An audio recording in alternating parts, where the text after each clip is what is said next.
आज हम लोग क्या करेंगे, भौतिकी की क्लास प्रारंभ करेंगे। और भौतिकी में कक्षा 9 के भौतिकी का पहला चैप्टर कौन सा है? विज्ञान और मापन। विज्ञान और मापन।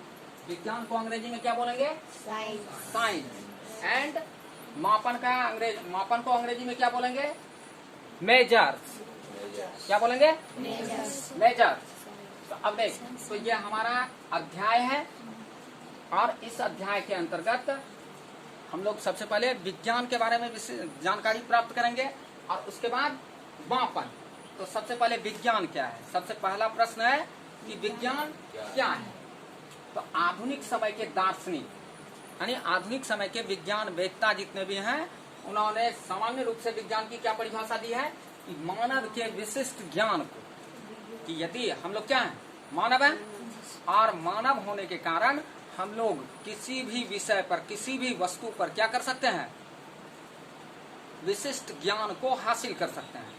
कि जैसे मान लो कि तुम पढ़ाई कर रहे हैं और पढ़ाई करते करते करते करते क्या होगा, तुम अलग अलग विषयों को पढ़ रहा है, किसी विषय में तुम क्या करेगा? बेहतर समझदारी प्राप्त कर लेगा, बेहतर समझेगा, उसको क्रमबद्ध तरीके से समझेगा। तो क्या हो जाएगा कि इसका मतलब हो गया कि तुम्हारे पास उस विषय का क्या हुआ? विशिष्ट ज्ञान हुआ। अब विज्ञान ऐसा नहीं कि विज्ञान के अंतर्गत गणित का विज्ञान हो, गणित अच्छे से समझ में आ जाए तो गणित विज्ञान है, या भौतिकी, जीव विज्ञान, रसायन विज्ञान। तो केवल ये 4 किताबें ही विज्ञान नहीं है। दुनिया में हर एक किताब, हर एक विषय जिस पर तुम अच्छे तरीके से क्या कर रहा है? कथन प्रस्तुत कर सकता है, उसका विशिष्ट ज्ञान हासिल कर चुका है। तो इसका मतलब है कि तुम्हारे पास क्या हो चुका है? विज्ञान समझ में आ चुका है, यानी तुम्हारे पास विज्ञान है, तुम्हारे पास उस ज्ञान की क्या है? विशिष्टता है। तो मानव के विशिष्ट ज्ञान को ही क्या बोलने लगते हैं? विज्ञान बोलने लगते हैं। अब लेकिन विज्ञान के तहत जो हमारे किताब में परिभाषा दिया रहता है कि सावधानी पूर्वक और क्रमबद्ध तरीके से किए गए प्रयोगों और परीक्षण के द्वारा प्राप्त ज्ञान को क्या कहते हैं? विज्ञान कहते हैं। तो अभी देख, तुम जब क्लास में आया तो पहले कौन सा विषय शुरू किया? गणित ना। अब इस गणित में तुम क्या किया? तो क्रमबद्ध तरीके से। अभी देखो हमारा क्रम कैसा है कि तुम्हारा 1 से लेकर के कितना चैप्टर है? 1 से लेकर के 15 या 16वां चैप्टर तक है ना। तो अब देख, 1 2 3 4 5 6 7 8 9 10 11 12 13 14 15। अब देखो, यदि हम गणित विषय को विज्ञान के रूप में सीखना चाहते हैं ना, तो पहला चैप्टर हमारा क्या है? संख्या पद्धति ना। तो पहले चैप्टर के बाद इस गणित विषय को या विज्ञान के विषय को, अभी हम लोग भौतिकी पढ़ रहे हैं, तो भौतिकी का पहला चैप्टर क्या था? विज्ञान और मापन।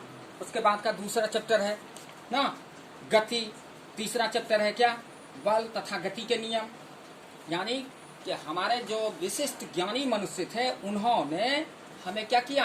क्रमानुसार, क्रमबद्ध करके, कि पहले चैप्टर में आपको सबसे पहले यदि कक्षा 9 के भौतिकी के बारे में अच्छे से अध्ययन करना है, विशिष्ट अध्ययन करना है, तो आपको सबसे पहला टॉपिक क्या पढ़ना पड़ेगा? विज्ञान और मापन। दूसरा चैप्टर क्या पढ़ना पड़ेगा? गति। तीसरा चैप्टर बल तथा गति के नियम। चौथा चैप्टर गुरुत्वाकर्षण के नियम। तो उन्होंने क्रम क्यों रखा? उन्होंने क्रम को इसलिए रखा ताकि मानव को क्या हो सके? विशिष्ट ज्ञान प्राप्त हो सके। कि सावधानी पूर्वक, एक तो सावधानी की एक एक शब्द को देखना है, एक एक शब्द का क्या करना है? अर्थ समझना है। उसके बाद क्रमबद्ध तरीके से। क्रमबद्ध तरीका का मतलब क्या हुआ कि यदि हमने पहला चैप्टर पढ़ा तो उसके बाद हम लोग क्या करेंगे? दूसरा चैप्टर पढ़ेंगे। आज हमारे संपूर्ण भारत में क्या होता है?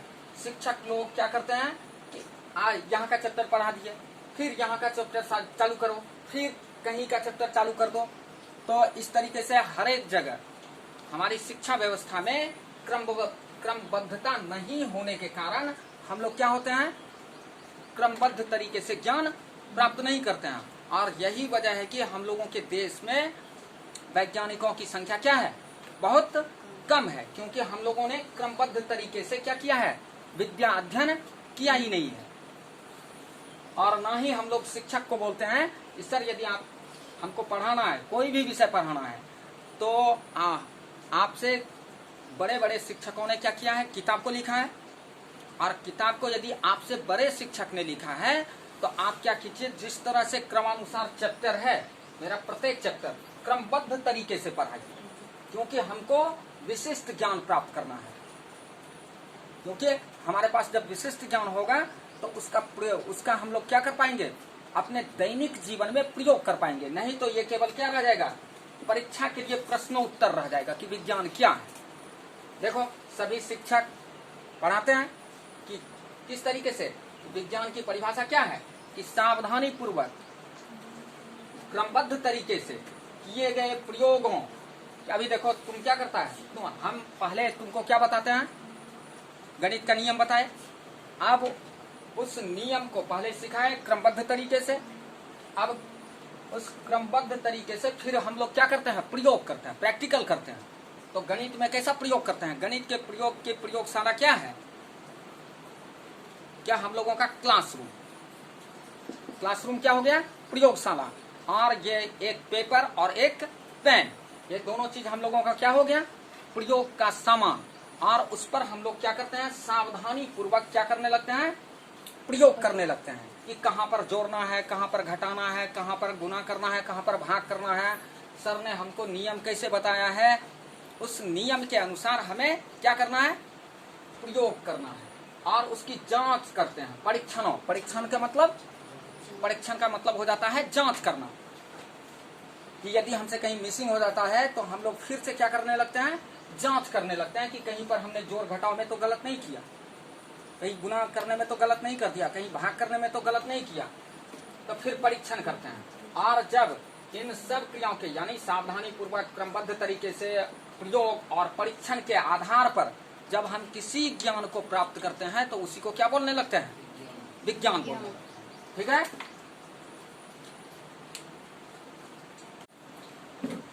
अभी देख क्या हम लोग ने विज्ञान की परिभाषा को जान लिया। अब हम लोग क्या किसके बारे में बात करेंगे, विज्ञान के भाग। कि हम लोग विज्ञान का अच्छे तरीके से अध्ययन करने के लिए, कि सबसे पहले तो यदि सामान्य रूप से परिभाषा दिया जाए तो विज्ञान क्या है, तो हम यानी विज्ञान हम लोगों को किसने निर्मित किया है, भगवान ने ना। हम लोगों को, इस प्रकृति को, इस संपूर्ण ब्रह्मांड को कौन निर्मित किया है, भगवान। और भगवान ने ही किसका, हर एक वस्तु के अंदर, हर एक पदार्थ के अंदर एक निश्चित नियम डाला है। और वो निश्चित नियम ही प्रत्येक इस ब्रह्मांड में हर एक पदार्थ के अंदर जो निश्चित नियम है, उन निश्चित नियमों को ही हम लोग क्या कहते हैं, विज्ञान कहते हैं। और उन विज्ञान को, उन निश्चित नियमों को हम लोग क्या करते हैं, कहाँ पढ़ते हैं, अपनी किताबों में। जो मनुष्य क्रमबद्ध तरीके से किसी भी विषय का, वस्तु का अध्ययन करके और उन्हीं को क्या करते हैं, क्रमबद्ध तरीके से हम लोगों को लिख करके समझा देते हैं आसान तरीके से, तो वो विशिष्ट ज्ञानी मनुष्य को भी हम लोग क्या बोलने लगते हैं, विज्ञान। तो हम लोग क्या है, भगवान के द्वारा निर्मित विज्ञान के भाग हैं। मानव भी क्या है, विज्ञान का भाग है। अब इस सब बात यानी जो तुम पढ़ रहे हो, भाषा पढ़ रहे हो, विज्ञान पढ़ रहे हो, गणित पढ़ रहे हो, ये सब कौन कर रहा है, तो मानव कर रहा है। और मानव को निर्मित किसने किया है, तो भगवान ने किया है। तो इसका मतलब है कि विज्ञान सबसे पहले कौन जान रहा था, भगवान। उसके बाद हम उन नियमों को हम लोग भी जान करके लोगों में क्या किए, प्रचार प्रसार करना शुरू किए। तो हम लोगों ने विज्ञान को, अब विज्ञान बहुत बड़ा हो चुका है, मानव ज्यादा जानकारी प्राप्त कर चुका है, जिसकी वजह से विज्ञान बड़ा होते जा रहा है। पहले हम लोग विज्ञान को किस रूप में पढ़ते थे, कि प्राकृतिक विज्ञान। कौन सा विज्ञान, नेचुरल साइंस। हम लोग विज्ञान को प्राकृतिक विज्ञान के रूप में पढ़ते थे। और उसको हम लोग बोलते थे क्या, नेचुरल साइंस। लेकिन हम लोगों ने भगवान के द्वारा निर्मित विज्ञान के बहुत सारे रहस्यों से पर्दा उठाया, जिसके कारण क्या हुआ, विज्ञान की शाखा को अतिरिक्त करना पड़ा, बढ़ाना पड़ा। तो हम लोग विज्ञान को तब कितने भाग में बांट दिए, 2 तरह के भाग में। जब हम लोगों को हम लोगों के प्रागैतिहासिक कालीन मानव को पता चला कि कुछ वस्तुएं क्या होती हैं, निर्जीव होती हैं, और कुछ वस्तुएं सजीव होती हैं। तो वस्तुओं को उन लोगों ने बांटा सजीव और निर्जीव में। और जब हम लोगों के ज्ञान की विशिष्टता क्या हुई, बढ़ी, तो हम लोगों ने विज्ञान को बांट दिया किस भाग में, 2 भाग में। एक भौतिक विज्ञान और दूसरा जीव विज्ञान। भौतिक विज्ञान के अंतर्गत हम लोग किसके बारे में बात करते हैं कि जिन वस्तुओं में जीवन नहीं मौजूद रहता है, तो उन पदार्थों के बारे में, उन पदार्थों के द्वारा घटित घटनाओं के बारे में अध्ययन करते हैं। तो उस विज्ञान को क्या बोलने लगते हैं, भौतिक विज्ञान। यानी जिस विज्ञान के अंतर्गत हम लोग निर्जीव वस्तु और निर्जीव वस्तु के द्वारा घटित घटनाओं का अध्ययन करते हैं, उसको हम लोग बोलने लगते हैं भौतिक विज्ञान। अब जीव विज्ञान की दूसरी शाखा हम लोगों ने क्या बनाई, जीव विज्ञान। जीव विज्ञान के अंतर्गत हम लोग क्या करते हैं कि इस ब्रह्मांड में जितने भी सजीव पदार्थ हैं और उन सजीव पदार्थों के द्वारा जितनी घटनाएं घटित होती हैं, उन सारी घटनाओं के अध्ययन की पुस्तक या शास्त्र को हम लोग क्या बोलने लगते हैं, जीव विज्ञान। तो विज्ञान को पहले हमने 2 भाग में बांटा,